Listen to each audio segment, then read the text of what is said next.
بسم اللہ الرحمن الرحیم۔ صحیح بخاری کے اندر موجود احادیث کے حوالے سے آج ایک وضاحت بیان کرنی ہے۔ 12 مرتبہ مرزا جرمی کو اور اس طرح کے وہ لوگ جو اپنی طرف سے ایک کرائٹیریا مقرر کر لیتے ہیں کہ ہر حدیث کا بخاری مسلم کے اندر ہونا ضروری ہے، ان کو جواب دیتے ہوئے میں نے الزامی طور پر یہ بات کی تھی کہ بھئی صحیح بخاری اور صحیح مسلم میں ہر حدیث کا ہونا ضروری نہیں ہے، بلکہ حدیث کی دیگر کتابوں کو بھی دیکھا جائے گا۔ ان کتابوں کے اندر جو احادیث آئی ہیں، صحیح بخاری کے اندر، صحیح مسلم کے اندر اور دیگر کتب احادیث کے اندر، تمام احادیث جب ایک موضوع کے متعلق ہم دیکھتے ہیں تو اس کے بعد فیصلہ کیا جاتا ہے۔ یہ ضروری نہیں کہ ہر حدیث صحیح بخاری اور صحیح مسلم ہی کے اندر ہو، اور جو صحیح بخاری مسلم کے اندر حدیث نہیں ہے وہ حدیث نہیں، یا اس سے سنت ثابت نہیں ہوتی۔ یہ کوئی قانون اور ضابطہ نہیں ہے۔ اس سلسلہ میں ان متعصب قسم کے اور ضدی قسم کے لوگوں کے لیے ایک مثال میں نے بیان کی تھی اپنے کئی ایک بیانات کے اندر، کہ اگر آپ یہ کہتے ہیں کہ صحیح بخاری مسلم کے اندر حدیث کا ہونا ضروری ہے، اگر صحیح بخاری مسلم کے اندر وہ حدیث نہیں ہے تو وہ حدیث صحیح نہیں ہے، یا ہم اس پر عمل نہیں کریں گے، تو بھئی آپ بتائیں امام بخاری رحمۃ اللہ علیہ نے صحیح بخاری کے اندر چیپٹر اور باب کا عنوان قائم کر کے کچھ احادیث بیان کی ہیں۔ مثلا حدیث نمبر 224، 25 اور 26 امام بخاری نے باب کا عنوان قائم کیا ہے، اس کے اوپر باب البول قائما و قائدا، کھڑے ہو کے اور بیٹھ کے پیشاب کرنے کا بیان، جبکہ امام بخاری رحمۃ اللہ تعالی علیہ نے صحیح بخاری کے اندر صرف ان احادیث کو بیان کیا ہے جن میں کھڑے ہو کے پیشاب کرنے کا بیان ہے۔ حدیث نمبر 224 نکال لیں، 225 نکال لیں، 226 نکال لیں، ان تینوں احادیث کے اندر، اور اس کے علاوہ ایک چوتھے مقام پر 2471 نمبر، ان 4 مقامات پہ 2 صحابہ سے امام بخاری احادیث کو لے کے آئے ہیں، اور ان ساری احادیث کے اندر کھڑے ہو کے پیشاب کرنے کا بیان موجود ہے، جبکہ امام بخاری رحمۃ اللہ تعالی علیہ اس پر عنوان یہ قائم کرتے ہیں باب البول قائما وقائدا، قائما وقائدا، کھڑے ہو کے اور بیٹھ کے پیشاب کرنے کا بیان۔ باب کا تقاضا بھی یہ تھا کہ اس باب کے تحت وہ احادیث آتی ہیں جس میں کھڑے ہو کے پیشاب کرنے کا بیان بھی ہو اور بیٹھ کے پیشاب کرنے کا بیان بھی ہو، لیکن امام بخاری رحمۃ اللہ تعالی علیہ نے صرف ان احادیث کو بیان کیا ہے جن میں صرف کھڑے ہو کے پیشاب کرنے کا بیان ہے۔ اور یاد رہے کہ عربی کے اندر پیشاب کرنا اس کو کہتے ہیں بالا یبولو، بالا یبولو، بالا فعل ماضی اور یبولو فعل مضارع، تو بالا یبولو بول، اس کا معنی ہے پیشاب کرنا۔ تو اس کے لیے جو پیشاب کرنے کے لیے کلمات اور لفظ عربی کے اندر استعمال ہوتے ہیں وہ بالا یبولو بولن کے ہیں۔ امام بخاری رحمۃ اللہ تعالی علیہ نے اس باب کے تحت ان احادیث کو بیان کیا جس میں بول کا، پیشاب کرنے کا ذکر ہے، اور وہ ساری کے ساری وہ احادیث لے کے جن میں کھڑے ہو کے پیشاب کرنے کا ذکر ہے۔ ہم نے مطالبہ کیا کہ بھئی آپ کہتے ہیں بخاری مسلم ہی کے اندر ہونا ضروری ہے، تو لائیں پھر بخاری مسلم کے اندر کوئی ایسی حدیث جس میں امام بخاری رحمۃ اللہ علیہ نے بیٹھ کے پیشاب کرنے کا بیان بھی ذکر کیا ہو۔ بخاری مسلم کے اندر کوئی ایسی صریح واضح حدیث نہیں ہے جس میں صاف لفظ یہ موجود ہوں جس میں بیٹھ کے پیشاب کرنے کا ذکر ہو۔ ہاں، کھڑے ہو کے پیشاب کرنے کا ذکر جن احادیث کے اندر ہے وہ امام بخاری صحیح بخاری کے اندر لے کے آئے۔ یا تو یہ کہ امام بخاری رحمۃ اللہ تعالی کے معیار کے مطابق جو صحیح بخاری کے لیے انہوں نے معیار قائم کیا ہے اس معیار کے مطابق ان کو حدیث نہیں ملی، یا یہ ہے کہ کوئی حدیث جو ان کی نظر میں نہ ہوگی اس لیول کی، وہ امام بخاری رحمۃ اللہ صحیح بخاری کے اندر نہیں لے کے آئے۔ ہاں، امام ترمذی رحمۃ اللہ تعالی علیہ جامع ترمذی کے اندر یہ عنوان قائم کر کے حدیث لے کے آئے، حدیث نمبر 12، اور عنوان ہے کہ باب ما جاء فی النہی عن البول قائما، کھڑے ہو کے پیشاب کرنے کی ممانعت کا بیان، کہ کھڑے ہو کے پیشاب کرنا منع ہے۔ اور حدیث نمبر 12 امام ترمذی لے کے آئے، سیدہ عائشہ صدیقہ ام المؤمنین رضی اللہ تعالیٰ عنہ فرماتی ہیں من حدثکم ان النبی صلی اللہ علیہ وآلہ وسلم کان یبول قائما فلا تصدقوہ ما کان یبول الا قاعدا، تمہیں جو یہ حدیث بیان کرے، جو یہ بات بیان کرے کہ رسول اللہ صلی اللہ علیہ وآلہ وسلم کھڑے ہو کے پیشاب کرتے تھے، تو تم اس کی تصدیق نہ کرو۔ ما کان یبول الا قاعدا، حضور تو بیٹھ کر ہی پیشاب فرمایا کرتے تھے۔ اور اس باب میں یہ صحیح ترین حدیث ہے جس کو امام ترمذی نے یہاں جامع ترمذی کے اندر بیان کیا، اور بہت سارے محدثین نے اس حدیث کو بیان کیا۔ تو سیدہ عائشہ صدیقہ رضی اللہ تعالی عنہ کی یہ حدیث نہ امام بخاری لے کے نہ امام مسلم لے کے، اور نہ اس کے علاوہ کوئی اور صحیح حدیث امام بخاری مسلم نے صحیحین کے اندر ایسی ذکر کی ہے جس میں بیٹھ کے پیشاب کرنے کا بیان موجود ہو۔ ساری حدیثیں وہ لے کے آئے جس میں کھڑے ہو کے پیشاب کرنے کا بیان موجود ہے۔ اب آج کل اس سلسلہ میں ایک جواب کے طور پر اشکال اٹھایا گیا ہے کہ نہیں، یہ صحیح بخاری کے اندر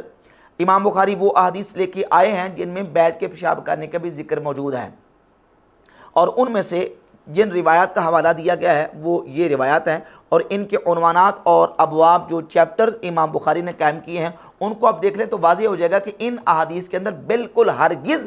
بیٹھ کے پیشاب کرنے کا بیان موجود نہیں ہے۔ مثلا حدیث نمبر 145 ہے، امام بخاری نے اس کا عنوان یہ قائم کیا ہے، باب من تبرز علی لبنتین، دو اینٹوں پر براز کرنے کا بیان۔ من تبرزا، جس نے براز کیا دو اینٹوں پر، اس کا بیان۔ اور 145 نمبر حدیث لے کے آئے جس میں براز کا، قضاء حاجت کا ذکر ہے، اس میں بیٹھ کے پیشاب کرنے کا ذکر نہیں ہے۔ بالا یبول بول یعنی پیشاب کرنے کا ذکر نہیں ہے، براز کا ذکر ہے، یعنی قضاء حاجت کا ذکر ہے۔ اسی طرح حدیث نمبر 148 ہے، باب التبرز فی البیوت، گھروں میں براز کرنے کا بیان، یعنی قضاء حاجت کا بیان۔ اور بول و براز یہ تو عام طور پر لفظ استعمال ہوتا ہے، بول و براز یعنی پیشاب کرنے اور قضاء حاجت کے لیے یہ جو لفظ ہیں یہ استعمال کیے جاتے ہیں۔ تو براز اور ہے اور بول اور ہے، دونوں میں فرق ہے۔ اب براز والی جو احادیث اور روایات ہیں ان سے بول کا جو ہے نا وہ ثابت کرنا کہ اس سے بول جو ہے یعنی پیشاب بیٹھ کے کرنے کا بیان ملتا ہے، تو بالکل ہرگز نہیں۔ ان روایات کے اندر براز کا ذکر ہے، یعنی قضاء حاجت کا ذکر ہے، غائط کا ذکر ہے، اس میں بول کا ذکر نہیں ہے۔ لہذا ہمارا جو چیلنج تھا وہ آج بھی قائم ہے کہ صحیحین کے اندر، صحیح بخاری اور صحیح مسلم کے اندر کوئی ایک ایسی حدیث موجود نہیں ہے جس میں بیٹھ کے صراحتاً پیشاب کرنے کا ذکر موجود ہو، جبکہ امام بخاری رحمۃ اللہ علیہ نے باب کا عنوان یہ قائم کیا ہے، بیٹھ کے، کھڑے ہو کے اور بیٹھ کے پیشاب کرنے کا بیان۔ باب کا تقاضا بھی یہ تھا، اگر یہ احادیث جو حدیث نمبر 145 ہے، حدیث نمبر 148 ہے، ان احادیث سے بیٹھ کے پیشاب کرنے کا ذکر ثابت ہوتا تو امام بخاری اس باب کے تحت لے کے آتے، باب البول قائما و قائدن کے، کھڑے ہو کر بیٹھ کے پیشاب کرنے کا بیان، کھڑے ہو کے پیشاب کرنے کی حدیث تو لے آئے۔ تو اگر ان احادیث سے، حدیث نمبر 145 سے یا حدیث نمبر 148 سے بیٹھ کے پیشاب کرنے کا بیان ہوتا ذکر اس میں، تو امام بخاری اس کو اس باب کے تحت لے کے آتے، جبکہ امام بخاری رحمۃ اللہ علیہ نے اس باب کے تحت ان احادیث کو بیان نہیں کیا، جس سے بات بالکل واضح ہوتی ہے کہ ان احادیث کا بیٹھ کے پیشاب کرنے کے ساتھ تعلق نہیں ہے، بلکہ وہ غائط اور براز یعنی قضاء حاجت کا ان احادیث کے اندر ذکر موجود ہے۔ ہاں، جو ممانت کی حدیث ہے جن میں امام ترمذی، جامع ترمذی میں حدیث نمبر 12 سیدہ عائشہ صدیقہ رضی اللہ تعالیٰ عنہ سے لے کے، اس سے ثابت ہوتا ہے کہ بلا عذر کھڑے ہو کے پیشاب کرنا یہ درست نہیں ہے، بلکہ پیشاب جو ہے وہ بیٹھ کر ہی کرنا چاہیے۔ اور اس کے علاوہ ایک اور حدیث حضرت بریدہ رضی اللہ تعالیٰ عنہ سے، جو امام بخاری اپنی دوسری کتاب التاریخ الکبیر کے اندر، یہ میرے پاس جلد نمبر 2 ہے اور صفحہ نمبر 1 کا 296 ہے، امام بخاری لے کے، اور یہی حدیث جو ہے وہ المعجم الاوسط کے اندر امام طبرانی لے کے، اور اس کے علاوہ مجمع الزوائد کے اندر امام بزار لے کے۔ میرے پاس جو المعجم الاوسط ہے 5998 نمبر حدیث ہے۔ سیدنا بریدہ رضی اللہ تعالیٰ عنہ فرماتے ہیں کہ رسول اللہ صلی اللہ علیہ وآلہ وسلم نے فرمایا، ثلاث من الجفا، 3 چیزیں جفا ہیں، اور ان میں سے ایک فرمایا وَأَن يَبُولَ وَهُوَ قَائِمٌ، کہ کوئی شخص کھڑے ہو کے پیشاب کرے تو کھڑے ہو کے پیشاب کرنا یہ جفا ہے۔ سیدنا عمر فاروق رضی اللہ تعالیٰ عنہ سے مجمع الزوائد کے اندر امام حیثمی جلد نمبر 1 صفحہ نمبر 487 پہ 1015 نمبر حدیث لے کے ہے، حضرت عمر فاروق رضی اللہ تعالیٰ عنہ فرماتے ہیں، ما بلت قائما منذ اسلمت، فرماتے جب سے میں نے اسلام قبول کیا ہے میں نے کبھی کھڑے ہو کے پیشاب نہیں کیا۔ اور امام حیثمی فرماتے رواہ البزار و رجال الثقات، اس کو امام بزار نے روایت کیا ہے اور اس کے رجال ثقہ ہیں۔ اسی طرح سیدنا عبداللہ ابن مسعود رضی اللہ تعالیٰ عنہ سے بہت ساری کتب احادیث کے اندر حدیث موجود ہے، سنن کبری بیکی کے اندر جلد 2 صفحہ 285 پر، اور امام بخاری التاریخ الکبیر کے اندر جلد 2 صفحہ 296 پر، اور اس کے علاوہ ارواء الغلیل کے اندر ناصر الدین البانی نے جلد نمبر 1 صفحہ نمبر 97 پہ اس حدیث کو ذکر کیا ہے کہ سیدنا عبداللہ ابن مسعود رضی اللہ تعالیٰ عنہ فرماتے 4 چیزیں جفا میں سے ہیں، ان یبول الرجل قائما، ان میں سے ایک یہ ہے کہ کوئی شخص کھڑے ہو کے پیشاب کرے۔ البانی نے لکھا قلت، میں کہتا ہوں فہو عنہ صحیح موقوفا، کہ میں کہتا ہوں کہ یہ سیدنا عبداللہ ابن مسعود رضی اللہ تعالیٰ عنہ سے موقوفاً صحیح ہے۔ تو سیدنا عبداللہ ابن مسعود رضی اللہ تعالیٰ عنہ کی موقوفاً حدیث، حضرت عمر فاروق رضی اللہ عنہ خلیفہ راشد کا بیان، اور حضرت برادہ رضی اللہ تعالیٰ عنہ کی جو روایت میں نے المعجم الاوسط سے بیان کی ہے، اور دیگر کتب حدیث کے اندر یہ روایت موجود ہے، اور محققین نے اس روایت کو صحیح قرار دیا ہے اس روایت سے۔ اور حضرت عبد الرحمن ابن حسرہ رضی اللہ تعالیٰ عنہ سے سنن ابن ماجہ میں 346 نمبر حدیث ہے، وہ کہتے ہیں کہ نبی پاک صلی اللہ علیہ وآلہ وسلم نے بیٹھ کر پیشاب فرمایا۔ ان احادیث اور روایت سے، اور سیدہ عائشہ صدیقہ رضی اللہ تعالیٰ عنہ کی جو حدیث